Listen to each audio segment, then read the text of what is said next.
Hello बच्चों, कैसे हैं आप सब। आज मैं आपको इस वीडियो में 29 अक्टूबर 2020 की 9वीं कक्षा की गणित विषय की जो वर्कशीट है हमारे पास 49वें नंबर की, ये कार्यपत्रक मैं आज आपको कराऊंगी। ठीक है बच्चे। और इस वर्कशीट का हमारे पास टॉपिक क्या है? आंकड़ों का प्रस्तुतिकरण। हमने पिछली जो वर्कशीट है उसमें सीखा था कि आंकड़े क्या होते हैं, प्राथमिक आंकड़े क्या होते हैं और गौण आंकड़े क्या होते हैं। और आज हम उनका प्रस्तुतिकरण सीखेंगे इस वर्कशीट में कि किस प्रकार से हम कुछ आंकड़ों को प्रस्तुत करके कोई भी जो डिसीजन है वो ले सकते हैं। तो चलिए बच्चों, हम स्टार्ट करते हैं। इसको स्टार्ट करने के लिए हम यहाँ पर क्या करते हैं, उदाहरण 1 की सहायता लेते हैं। उदाहरण 1 में हमारे पास प्रश्न है कि नीचे 50 नंबर का एक टेस्ट है और उसमें कक्षा 9वीं के 30 विद्यार्थियों के द्वारा प्राप्त किए गए अंक दिए गए हैं।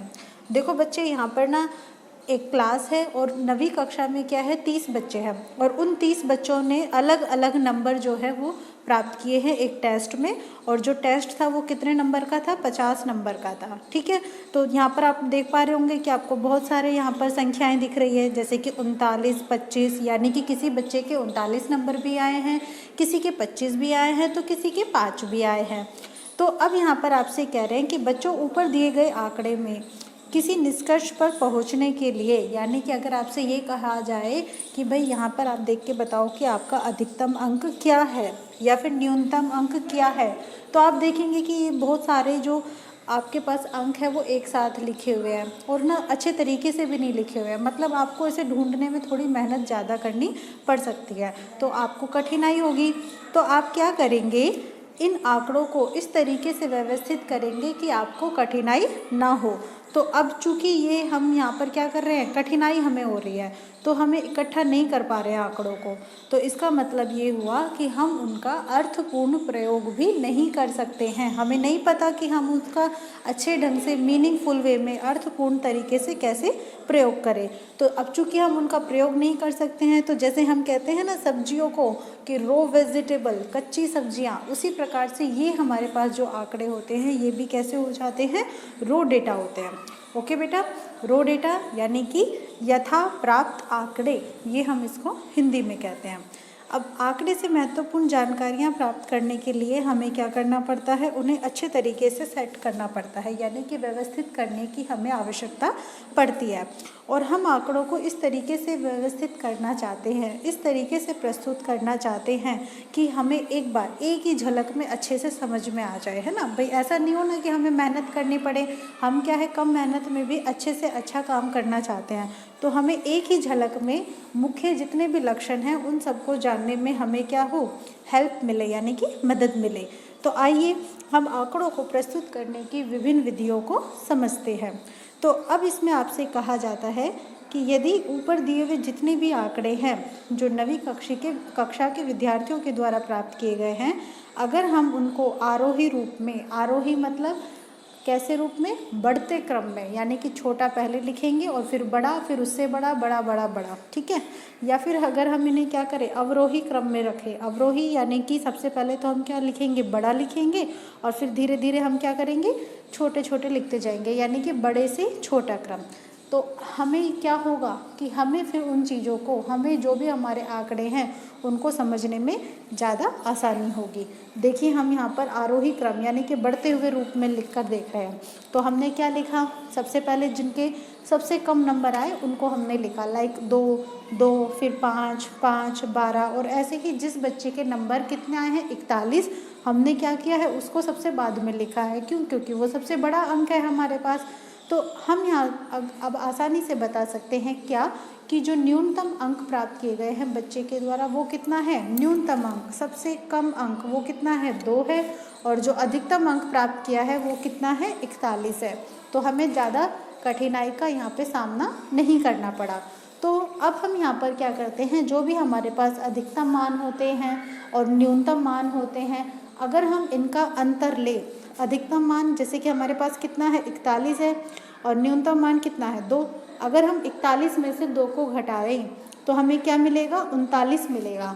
और ये 39 हमारे पास क्या कहलाता है, परिसर कहलाता है। तो बच्चा ध्यान रखना कि आंकड़ों के अधिकतम और न्यूनतम मानों के अंतर को हम क्या कहते हैं? आंकड़ों का परिसर कहते हैं। तो यहाँ पर हमारे पास परिसर कितना हुआ? 39 हुआ। समझ में आ गया बच्चे? अच्छे तरीके से समझ में आया? तो चलिए अब हम यहाँ पर क्या करते हैं, एक तरीका और समझते हैं, और ये बहुत ही इंटरेस्टिंग और बहुत ही रुचिकर तरीका है, आपको ज़रूर अच्छा लगेगा। आप ध्यान से समझिए। आंकड़ों को और अधिक समझने के लिए और उनसे अधिक महत्वपूर्ण गणनाओं के लिए हम क्या करते हैं, उन्हें एक सारणी के रूप में भी लिख सकते हैं, यानी कि हम एक छोटी सी टेबल भी बना सकते हैं। देखिए यहाँ पर ये एक सारणी बनी हुई है, जिसे हम क्या कहते हैं? अवर्गीकृत बारंबारता बंटन सारिणी। अवर्गीकृत का मतलब है कि हमने यहाँ पर किसी को बांटा नहीं है। ऐसे नहीं बोला है कि जिसके कम नंबर आ गए वो एक तरफ, जो जिसके ज़्यादा नंबर आ गए वो एक तरफ, नहीं, हमने बांटा नहीं है। हम तो बस क्या कर रहे हैं, आरोही क्रम में उनको लिखेंगे पहले, फिर उसके बाद बारंबारता का मतलब ये होता है कि अगर हम यहाँ पे देखेंगे कि किस बच्चे के जो अंक है वो क्या किसी और के अंक भी हैं। जैसे कि आप देखिए यहाँ पर आपके पास जो 2 नंबर आए हैं वो 2 बच्चों के आए, तो इसका मतलब 2 अंक 2 की बारंबारता कितनी हुई? 2 हुई, क्योंकि वो 2 बच्चों के आए।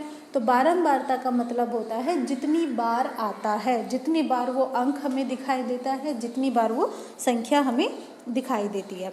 फिर उसके बाद हम क्या करते हैं, इसके लिए हर अंक के लिए हम एक मिलान चिन्ह लगाते हैं। देखिए मिलान चिन्ह आपके पास क्या है, ये वाले जो है चिन्ह आपके पास क्या है? मिलान चिन्ह है। हम हर एक अंक के लिए मिलान चिन्ह को लगाते हैं। अब कैसे लगाते हैं तो वो भी मैं आपको यहाँ पर एक साथ साथ बताती हुई जाऊँगी। इसमें क्या करते हैं, सबसे पहले हम शुरू कहाँ से करें? 1 से करते हैं, ठीक है। तो 1 को हम कैसे लिखते हैं? ये देखिए 1 को हम इस तरीके से एक डंडे की सहायता से लिखते हैं, जैसे यहाँ पे लिखा हुआ है 1। ये देखो इसकी बारंबारता कितनी है? 1 है। ठीक है बच्चा, समझ में आ रहा है? तो हम 1 को लिखेंगे एक ही डंडे के द्वारा। फिर हम क्या लिखेंगे? 2 के लिए हम यहाँ पर जैसे हमने 1 लिया है, हम यहाँ पर क्या करेंगे? 2 चिन्ह लगाएंगे, एक ऐसे एक ऐसे, ये बन गया हमारा 2। फिर हम लिखेंगे 3 के लिए हम 1 2 3। फिर 4 1 2 3 4, ठीक है बच्चा। फिर 4 के बाद 5, तो 5 के लिए हम क्या करते हैं? पहले तो 4 गिनते हैं, फिर 5 के लिए ऐसे तिरछा काट देते हैं, तो ये बन गया हमारा 5। अब हम 6 गिनना चाहेंगे, तो हम 1 2 3 4 5 और एक ये 6 हो गया। ऐसे ही अगर हम 7 गिनेंगे तो 1 2 3 4 5 6 7, इस प्रकार से हम जो है आगे भी लिखते हुए चले जाते हैं। जैसे कि अगर मान लीजिए हमें 10 लिखना है, तो हम कैसे लिखेंगे? 1 2 3 4 5 6 7 8 9 10, इस प्रकार से हम 10 को लिखेंगे। तो हम इस प्रकार मिलान चिन्ह लिखते जाते हैं। और मिलान चिन्ह के लिए अभी क्या बताया आपको कि एक ही अंक के लिए 4 मिलान चिन्ह जब हो जाते हैं तो 5वां मिलान चिन्ह कैसे बनता है? पिछले चिन्हों को विकर्ण की तरह काटता हुआ लगाया जाता है। ये देखिए, जैसे ये मैंने आपको समझाया और ये आपकी सारणी में जैसे दिखाया हुआ है। ठीक है बच्चा, समझ में आ रहा है? तो किसी भी अंक के सामने लिखे हुए मिलान चिन्ह जो होते हैं उनको हम गिनते हैं, और गिनने के बाद हम क्या करते हैं? उस अंक की बारंबारता लिखते हैं। देखिए अब हम यहाँ पर कैसे बारंबारता लिखते हैं। जैसे ये देखो, आपने देखा अंक 2 अंक कितनी बार था वहाँ पे? 2 बार था, तो आपने मिलान चिन्ह लगाया 2 और आपने ये लिख दिया 2। अब 5, जरा अब हम 5 को देखते हैं कि 5 कितनी बार है। चलो गिनिए 5 कितनी बार है आपके पास? एक तो ये है, 2 ये, तो 5 भी 2 बार है। तो देखिए हमने 5 के लिए भी मिलान चिन्ह क्या किया है? 2 लगाया है ना, 2 चिन्ह लगाए हैं और साइड में क्या लिख दिया? 2, यानी कि मिलान चिन्ह कितने हैं? 2 है। फिर हम गिनते हैं किसको? 12 को। तो चलो 12 को गिनो, 1 2 3 4, 4 है। तो आपने देखो मिलान चिन्ह कितनी बार लगाया? 4 चिन्ह लगाए और आपने ये लिखा 4। ऐसे ही आप जो है बाकी सभी अंकों को यहाँ पर गिन सकते हैं और इस प्रकार से आप सारणी जो है वो बना सकते हैं। ठीक है बच्चा, तो ये आपकी क्या बन जाती है? अवर्गीकृत बारंबारता बंटन सारणी। बंटन का मतलब है कि वितरण, कि यहाँ पे अंकों का जो वितरण है किस प्रकार हो रहा है। और सारणी, सारणी का तो मतलब आपको पता ही है बच्चा कि हम एक सारणी, एक टेबल हमने बनाई हुई है। अब इसके बाद हमारे पास यहाँ पर क्या कहा है इन्होंने कि अब आप प्रयास कीजिए, और 2 प्रश्न हमें दिए हुए हैं। तो चलिए हम एक एक करके इन प्रश्नों को हल करते हैं। तो सबसे पहले हम यहाँ पर बात करते हैं प्रश्न 1 की। इसमें क्या है कि 8वीं कक्षा के 30 विद्यार्थियों का समूह है और ये रक्त समूह है। रक्त समूह कौन कौन से हैं? देखो, एक तो ए दिख रहा है, फिर बी भी है, ओ भी है और ए भी है। तो हम एक काम करते हैं, पहले इस सारणी में इनको लिख लेते हैं। ये सारणी मैंने आपको बना के यहाँ पे दिखाई है, इस प्रकार से आप सारणी बनाएंगे। ठीक है बच्चा, आपने सबसे पहले लिखेंगे रक्त समूह, फिर मिलान चिन्ह। मिलान चिन्ह में आप उनको गिनेंगे कि वो कितनी बार है, फिर उन मिलान चिन्हों को गिनकर आप क्या लिखेंगे? बारंबारता। तो आपके पास एक तो ए रक्त समूह है, फिर आपके पास बी है, फिर आपके पास ओ है और फिर ए भी है। ठीक है बच्चे, और लास्ट में हम यहाँ पर क्या करते हैं? कुल योग निकाल लेते हैं। तो अब सबसे पहले आप देखो कि ए जो है वो कितनी बार है। चलो गिनिए, ए को गिनते हैं हम। तो यहाँ पे एक तो ये है 1, इसके बाद देखो ए कहाँ है? ये रहा 2, फिर ये रहा 3, 4, 5, 6, 7, 8, 9, 9 बार है। तो आप लिखिए 1, 2, 3, 4, 5, 5 हो गए ना आपके। 5 के बाद अब आपको क्या करना है? 6, 7, 8, 9। तो हमने लिखा यहाँ पर बारंबारता की कितनी बार है? ये 9 बार है। अब बी को गिनते हैं। चलिए बी को गिनिए। तो मैं एक बार इसको ऐसे इरेज करती हुई जाती हूँ ताकि कन्फ्यूज़न भी ना हो।